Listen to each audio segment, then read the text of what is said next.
Delhi assembly election में असदुद्दीन ओवैसी ने मुस्तफाबाद और ओखला में डेरा डाल रखा है। आज इसी ज़िम्न में वो ओखला एक बार फिर पहुंचे और बटला हाउस चौक पर आकर उन्होंने बल्लेबाजी की और शिफाउर रहमान के लिए वोट मांगा।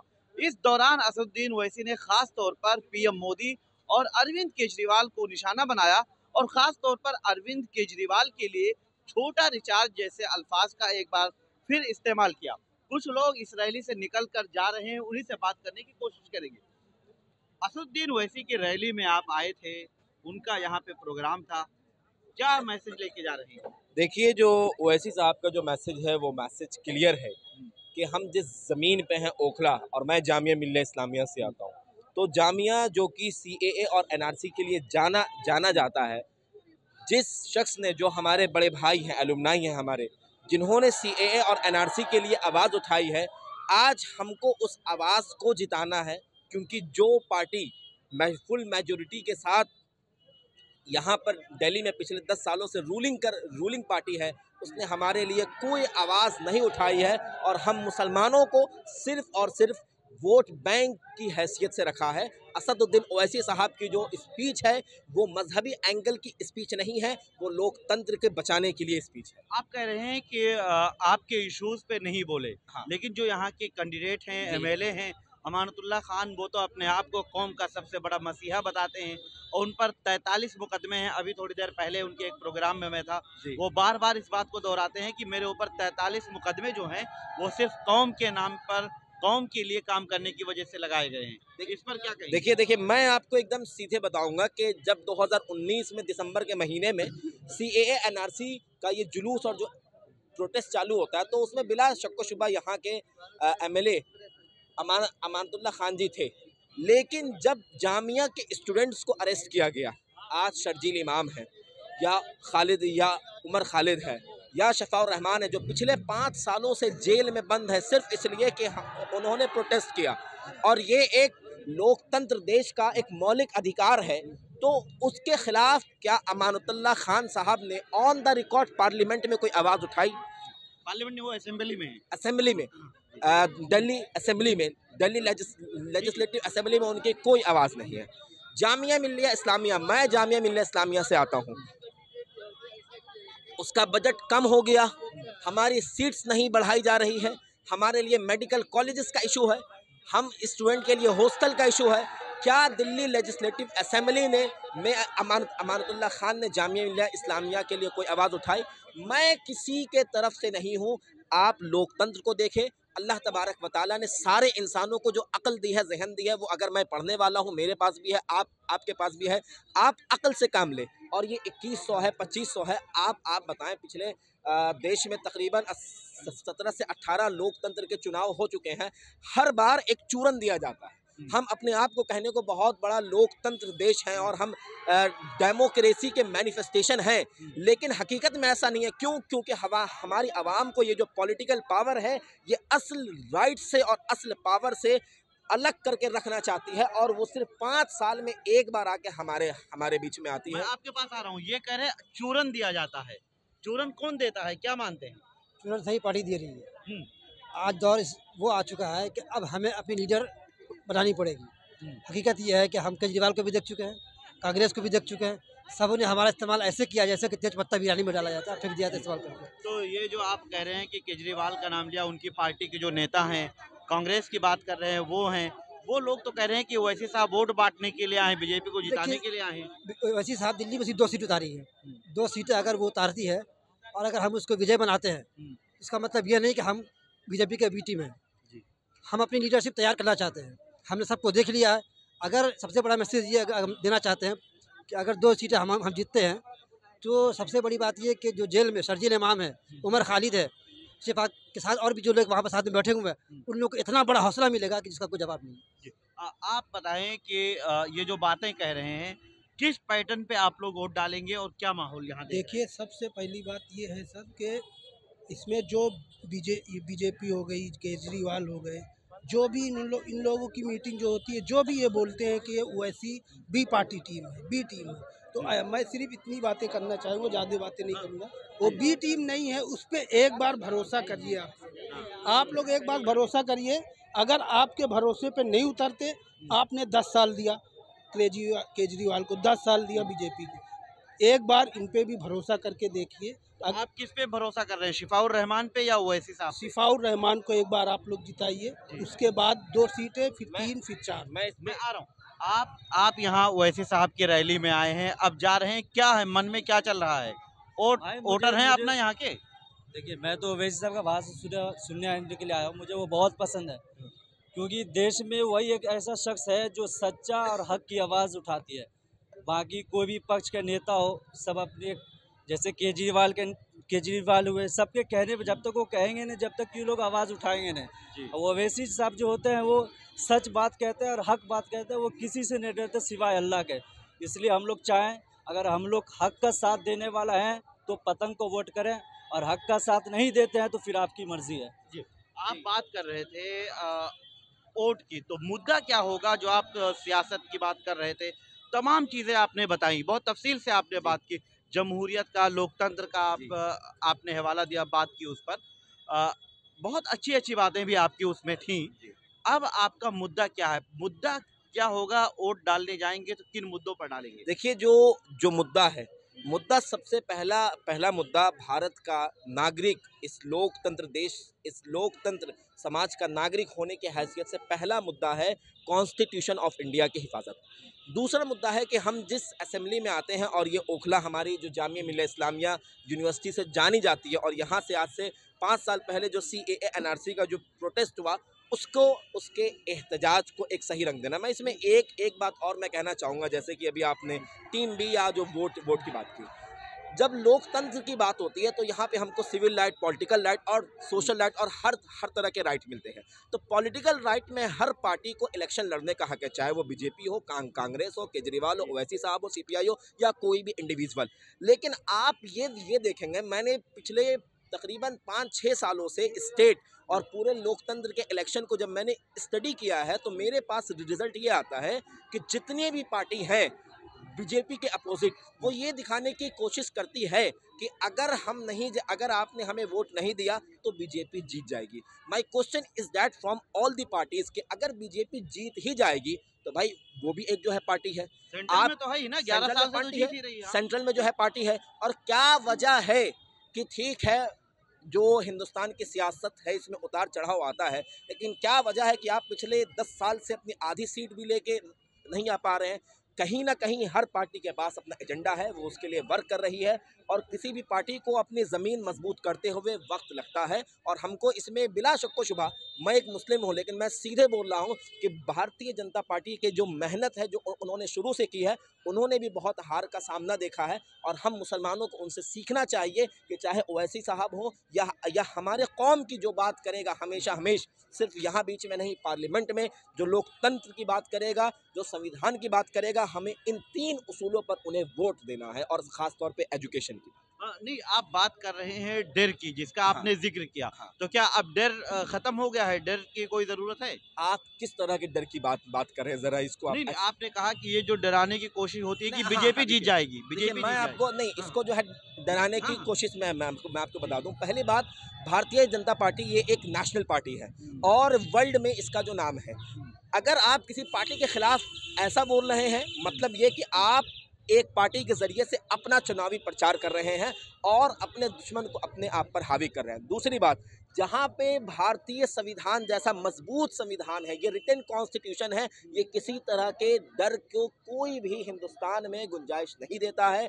हमको अपने संविधान के हर उसूल पे, हर राइट पे मुकम्मल भरोसा है। हमको पुलिस पे, हमको लोकतंत्र पे मुकम्मल भरोसा है। 2 मिनट में एक बात बताऊं, हाँ, कोई भी पार्टी ये नहीं चाहती है कि मुसलमानों की लीडरशिप तैयार हो। सिंपल बात है, कोई पार्टी नहीं चाहती है। अब हम ये चाहते हैं कि हमने देख लिया सबको, अब हमें अपनी लीडरशिप तैयार करनी है।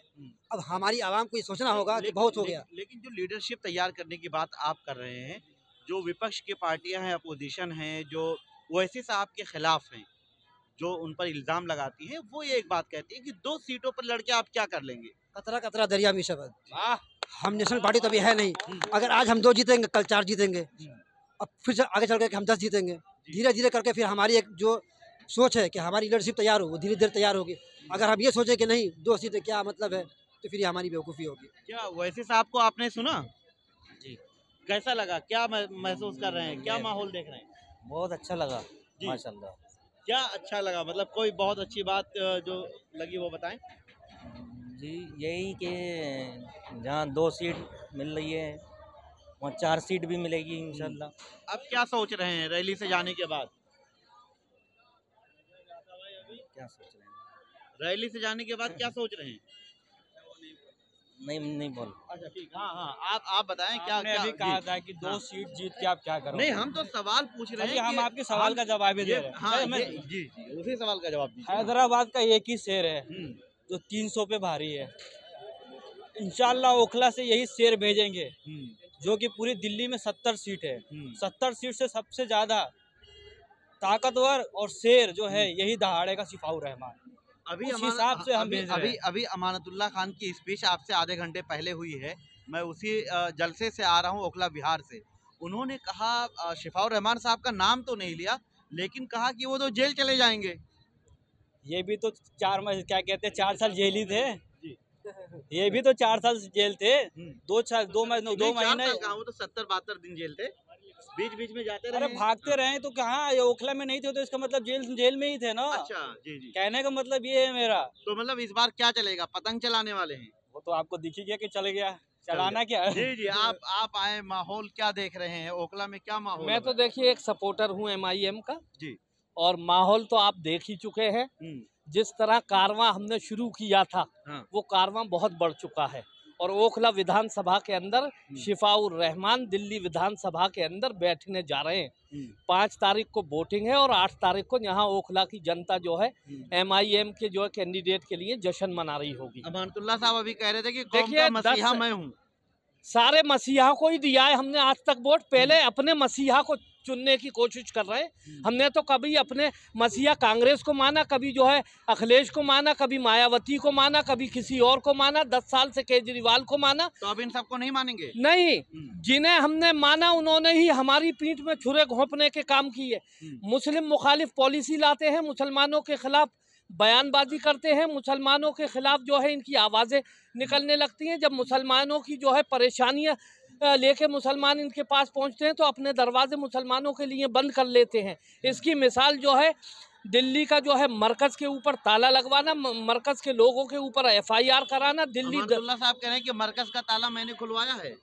आपकी सरकार की क्या पॉलिसी थी? मुख्यमंत्री और उप मुख्यमंत्री और सत्येंद्र जैन प्रेस में आके क्या कह रहे थे कि मैं जो है LG साहब को और थाने में दार से जो है रिक्वेस्ट करता हूँ सख्त से सख्त कार्रवाई हो। मरकज का अलग से डेटा बताते थे, वही तो कह रहे हैं आप? हाँ, अलग से डेटा, एक अलग कोरोना का डेटा अलग और मरकज के लोगों का डेटा अलग। तो और दिल्ली दंगों के अंदर जिस तरह जो है मुसलमानों का कत्लेआम हुआ और केजरीवाल साहब अपने शीश महल में आराम फरमाते रहे, 3 दिन तक दिल्ली जलती रही। लेकिन एक मुख्यमंत्री की हैसियत से वो दिल्ली के अंदर अगर शांति मार्च निकालते, लोगों के बीच में जाते, हिंदू मुसलमानों को आपस में बिठा के आपसी मोहब्बत और भाईचारे की बात करते तो दिल्ली के अंदर दंगा ना हुआ होता। इनकी पॉलिसी है, ये छोटे रिचार्ज हैं, इनकी पोल खुल चुकी है। ये RSS को ओवैसी साहब ने भी अभी कहा कि लव लेटर लिखते हैं अपने जो है फेवर में लाने के लिए। तो ऐसे रिचार्ज इनकी पैंट के नीचे भी खाकी कच्चा है, इसलिए इनके खिलाफ लव लेटर की बात कर रहे हैं जो ओवैसी साहब ने अभी जिक्र किया। आप क्या मानते हैं? आई थिंक ये है कि देखिए कुछ ना कुछ है मुसलमानों के अगेंस्ट, मुस्लिम अगेंस्ट, एंटी मुस्लिम कि जब मरकज में लोग गए तो वो डाटा जो दिया वो एंटी मुस्लिम था। अगर उनका ये था कि एक तरफ से सबका डाटा बताना चाहिए भाई इतने लोग कोरोना में आए, ये नहीं होता मरकज का लेर उसका लेर। अमानतुल्लाह साहब कह रहे हैं कि मैं तो कौम का मसीहा हूँ, अगर जिताना है तो मुझे जिताएं। कोई नहीं है भाई। आप कहाँ रहते हैं? भाई मसीहा इस टाइम हमें, हाँ, आम जनता। आम जनता। जी जी जी, मानोगे इस बात को? नहीं बिल्कुल। मसीहा भाई कौन है भाई? कौन है भाई? हाथ उठाओ। मसीहा इस टाइम हमें, जी, जो हम चाहेंगे वो होगा। तो आप क्या चाह रहे हैं वो बताइए। भाई हमारी तो पतंग उड़ेगी, पतंग उड़ेगी? बिल्कुल। अमानतुल्लाह साहब को हरा देंगे? भाईजान एक बात बताओ, एक बात बताइए आप, अमानतुल्लाह खान साहब, ठीक है, कभी हम यहीं पढ़ते थे यार। आपके पास नहीं एक मिनट बड़े भाई थोड़ा जी जी आप पीछे रहिए थोड़ा सा। हाँ ठीक है, जी पूछ जी हाँ। लीजिए जनता से। क्या अभी ओवैसी साहब को सुनने के बाद में क्या महसूस कर रहे हैं? हम इंशाल्लाह पतंगी उड़ेगी जी। पतंग उड़ेगी। मुद्दा क्या होगा? मुद्दा क्या होगा? क्या नाम है? एरिया का सब डेवलपमेंट यहाँ है, मुद्दा जी, एक जी, मिनट, हाँ, एरिया एक- का आप एक डेवलपमेंट है। मिनट, हाँ, सबसे आप पहले अच्छी देखिए, हालत में नहीं है। हम नहीं 10 भाई, साल अच्छी हालत में है, माशाल्लाह, हम यहीं पर पैदा हुए हैं, सब कुछ यहीं पर है। अमानत भाई के पास जो नाराज़गी है यहाँ की है सड़कें। हमें वैसी जैसी सड़कें हमें मिलनी चाहिए थी, हमारे पास बिल्कुल ऐसी सड़कें नहीं है। लोगों का यहाँ पर क्या हो रहा है, घर ढाया जा रहा है। तो उसके लिए एक नेता का होना है, आपको पता है एमएलए की पावर क्या होती है, एक लीड रोल होता है जो कि वो प्ले नहीं कर रहे हैं। वो कहते हैं कि मैं जेल में जा रहा हूँ, 173 डेज वो जेल में थे, और रेस्ट है अगर 365 में से 173 माइनस कर दिया, आपको पता है कि कितने डेज बचेंगे। और आप अब बोल रहे हैं कि मुझे 3 महीने और मिल जाता तो मैं डेवलपमेंट कर देता। 6 महीने मांग रहे हैं, 6 महीने। 6 महीने मांग रहे हैं, तो फिर क्या फ़ायदा? तो फिर उससे पहले आपके पास कितना साल था या नहीं था? तो फिर जाहिर सी बात है ना, 10 साल में आपने ये रोड कब डाला था, आपको बताइए। उससे अभी तक नहीं रोड नहीं डाला। एक बार आकर वो भी आपने विदाउट मेजरमेंट करे हुए आपने रोड डाला है, जिससे पता है क्या हो रहा है, सीवर का पानी ऊपर आ जा रहा है। तो इसको रोड भी डालना नहीं कहते, इसको डेवलपमेंट नहीं कहते, इसे सिर्फ और सिर्फ ये कहते हैं कि हम क्या करें, हमारे यहाँ नेता आ रहे हैं, नमक छिड़कना। जल्दी हम इसको पर कवर कर देते हैं, जैसे हमारे मोदी जी करते हैं। जब यहाँ पर G20 हो रहा था, जितनी भी झुग्गियाँ थी हमने यहाँ पर पर्दे लगा दिए। आप बात कर रहे थे अमानतुल्लाह की, अमानतुल्लाह पे आते वो कहते हैं मैंने बहुत विकास किया, स्कूल बनवा दिए, 3 हॉस्पिटल बनवा दिए, मोहल्ला क्लिनिक बनवा दिए, एक हॉस्पिटल अभी बन गया है। इलेक्शन के बाद वो अब मैं बात करता वो हूँ। भी बंद हो गया। कहाँ पे मोहल्ला ये खुला हमारे अजीम डेयरी के चौक पर, क्या नाम है, अरे ये हमारा एक पंप हाउस है दिल्ली जल बोर्ड विकास से नाम से, वहाँ उसके बराबर में क्या नाम है उसका, महिला क्लिनिक खिला था, केजरीवाल जी साहब ने जो अलाउड करा था। आपने क्या बोला कि हॉस्पिटल खुलवा दिए हैं, अभी तक हॉस्पिटल खुला भी नहीं हाँ, है, नहीं उन्हीं की खुला। स्टेटमेंट है, अभी वो खुलने वाला है, ठीक है। और अभी तक ओखला के अंदर ऐसा कोई इतना बड़ा हॉस्पिटल नहीं है, ठीक है। हमें कहाँ पर जाना पड़ता है, हमें दूर जाना पड़ता है, हमें सफदरगंज जाना पड़ता है, हमें एम्स जाना पड़ता है। तो यहाँ पर ओखला वालों के पास क्या है, कुछ भी नहीं है, एक भी हॉस्पिटल ऐसे नहीं है जिस पर हम बोल सके कि हाँ ये है हमारा, इन्होंने हमारा ये वर्क किया हुआ है। तो इसी वजह से हम क्या चाह रहे हैं कि तो हमें मुद्दा आपका जो है डेवलपमेंट है, बिल्कुल। तो डेवलपमेंट की बात तो बीजेपी भी करती है, डेवलपमेंट की बात कांग्रेस भी करती है। देखिए, जो आपने बिल्कुल सही बात पूछा। यहाँ का एमपी कौन है? बीजेपी के हैं। बीजेपी के हैं। हमने 2 बार एमपी बनाए यहाँ से। एमपी का काम क्या होता है? हाँ, सारा काम अगर एमएलए का होगा तो एमपी का काम क्या होगा? देखिए, सारे वर्क ना बटे हुए होते हैं। एमपी को यहाँ पर आना चाहिए, उसके भी ये रिस्पॉन्सिबिलिटी बनती है कि हमारे यहाँ की जहाँ के वो एमपी है, बंदों को क्या क्या डिस्टर्ब हो रहा है, क्या क्या उन्हें परेशानियाँ हो रही हैं, उनका काम सुने। अब आप ये मांग रहे हैं, और बात रही कि बीजेपी यहाँ पर ये कह रही है 2500 रुपये देंगे। एक सवाल आप बात कर रहे थे एमपी की, बहुत अच्छी बात है आपने की, इसीलिए उसी में से एक सवाल मेरा है। एमपी अभी जो है वो बीजेपी के हैं, हाँ। एमएलए जो है वो आम आदमी पार्टी के हैं, और काउंसलर जो हैं, जो पार्षद होते हैं वो कांग्रेस के हैं। तीनों में से किसके कामों से ज्यादा खुश हैं आप? देखिए, अगर मैं बिल्कुल सही बात बताऊं तो मैं तीनों में से किसी में खुश नहीं हूँ, ठीक है। एनी हाउ ये थोड़ा थोड़ा काम कर रहे हैं, हालांकि हमने दो बार सभी को चांस दिया, बट हम क्या चाह रहे हैं कि अब चेंज हो। इंसान यहाँ पर MIM जब ही आई है जब उसको दिख रहा है कि यहाँ पर ओखला के अंदर जो ओखला की अवाम है ना, उसको प्रॉब्लम आ रही है। अगर प्रॉब्लम नहीं आएगी ना, तो जो बंदे होते हैं ना, दूसरे बंदे MIM, वो कभी भी नहीं आती। इसी वजह से बंदा आता है। थोड़ा आगे वैसे साहब को सुना होगा आपने, सुना कि नहीं? जी हाँ, सुना। क्या लगा सुन के, क्या मैसेज लेके जा रहे हैं? मैसेज सुन के तो उनका काफ़ी अच्छा लगा, डेवलपमेंट की बहुत सारी बातें की हैं। बस रिस्पॉन्सिबिलिटी यही है कि जैसे अगर उनकी सरकार आ जाए, अगर ओखला के अवाम यहाँ की उनको तो वैसे सपोर्ट तो आपकी करती है, सरकार कैसे आ जाएगी? नहीं, सिर्फ सरकार 2 ही यहाँ- सीट पे वो लड़ रहे हैं। नहीं 2 ही सीट पे लड़ रहे हैं, यहाँ से अगर सपोर्ट उनको मिल जाती है, यहाँ की आवाम अगर उनको जिता देती है, तो यहाँ की डेवलपमेंट अगर होगी अच्छी तो आगे वो जा सकते हैं। वैसे साहब को आपने सुना? जी आगे आइए, थोड़ा और आगे आइए। क्या मुद्दा होगा, क्या सोच के जा रहे हैं? कुछ मन में तो चल रहा होगा ना, क्योंकि बहुत सारी बातें सुनी होंगी इससे पहले, और भी कई लोगों के जलसे हुए हैं, तकरीरें बहुत सारे लोगों की सुनी होंगी। सुने हैं किसी वैसी साहब को ही सुना? सुना तो किसको सुना आपने? मैंने ओवैसी साहब को सुना था और इम्तियाज जलील साहब थे। आज से पहले MIM के अलावा? मैं तो MIM को बहुत पहले सुने, शायद यहाँ पे वो जानते नहीं थे लोग। 15-20 साल से मैं सुनने अभी कांग्रेस की भी रैली कल हुई है, आज अमानतुल्लाह खान की भी बटला हाउस में भी हुई है। इन लोगों में से, पार्टियों में से किसी को सुना है? बीजेपी की भी होती है। नहीं, रैली में तो इनकी आया हूँ मैं। अच्छा, इनके में आए। इनके में तो आप बताइए, इनसे लग रहा है दिल्ली लगाओ थोड़ी ज्यादा है आप? दिल्ली दिल्ली लगा है। अच्छा, तो अब मन में क्या है, क्या चल रहा है? मन में बस MIM ही है। MIM। तो लोगों से बात भी करते हैं, लोगों को समझाते भी हैं MIM के लिए, या सिर्फ अपना ही लगाव? नहीं, समझाया है। हाँ। समझाया है, और अभी तो नहीं, क्या माहौल देख काफी रहे हैं? सालों से समझाया। क्या माहौल है? MIM और फर्स्ट और सेकंड पे MIM और आम आदमी पार्टी, इनमें ही दोनों में टक्कर है। इन्हीं दोनों में टक्कर है। बीजेपी? बीजेपी नहीं। तो सारे लोग ये दावे कर रहे हैं कि अगर वोट बटेगा तो बीजेपी जीत जाएगी। गलत फहमी है, ये असल में अल्पसंख्यक सीट है ना, हाँ? तो कहाँ से बीजेपी लिखा? नहीं, अल्पसंख्यक सीट का मतलब है और भी बहुत सारे वोटर हैं। जसोला आता है इसी में, कंचन कुंज आता है आपका, और उसके बाद फिर आपका ये खादर आता है, आली गांव आता है, सरिता विहार आता है, तो बहुत सारे इसमें आते हैं। देखो, कम से कम 20-25 साल से तो मैं देख रहा हूँ यहाँ पे मुस्लिम वही बना है। हाँ, हाँ, मतलब बीजेपी कभी नहीं जीती है, ये बात ओवैसी है। साहब बता रहे थे अभी ओखला हेड पे, ओखला बना हुआ है। ओखला हेड पे क्या वहाँ पे अभी शाहीन बाग पे बता रहे थे, स्पीच मोबाइल में मैंने सुनी थी, 1994 से मुस्लिम ही बनना है। जी जी, ठीक है ना? यहाँ बीजेपी कभी नहीं जीती है, ओखला की सीट में बता और रहा हूँ। यहाँ पे नहीं, बहुत सी जगह सर बदनाम कर रखा है। फर्स्ट सेकंड थर्ड में वो तो हर जगह रहती है। वहाँ पे MIM हो चाहे ना हो, अगर MIM नहीं होगी, मान लो यूपी की बात ले रहे हैं, तो फर्स्ट सेकंड क्या कहते हैं, वो क्या कहते हैं, अखिलेश यादव और बीजेपी, और थर्ड मायावती, क्या चंद्रशेखर आ रहे, तो तिकोड़िया मुकाबला हर कहीं होता है। फर्स्ट सेकंड थर्ड पे ही मुकाबला रहता है। तो यहाँ भी मुकाबला होगा। यहाँ पे बस MIM और उसमें है आम आदमी पार्टी में, दो में है बस। ठीक है, आप लोगों ने बात की तो देखा कि ओखला का माहौल क्या है, वो हमने आपको दिखाने की कोशिश की। ओवैसी साहब की तकरीर सुनने के बाद ये लोग जा रहे हैं, लेकिन किसके मन में क्या है वो सब हमने आपको दिखाने की कोशिश की है। निसार अहमद खान, भारत एक्सप्रेस, दिल्ली। हमारी वीडियो आपको पसंद आए तो लाइक कीजिए, शेयर कीजिए और सब्सक्राइब कीजिए। साथ ही कमेंट बॉक्स में अपनी राय भी जरूर दें। और हाँ, अगर फेसबुक पर आप वीडियो देख रहे हैं तो हमारे पेज को फॉलो करना ना भूलें।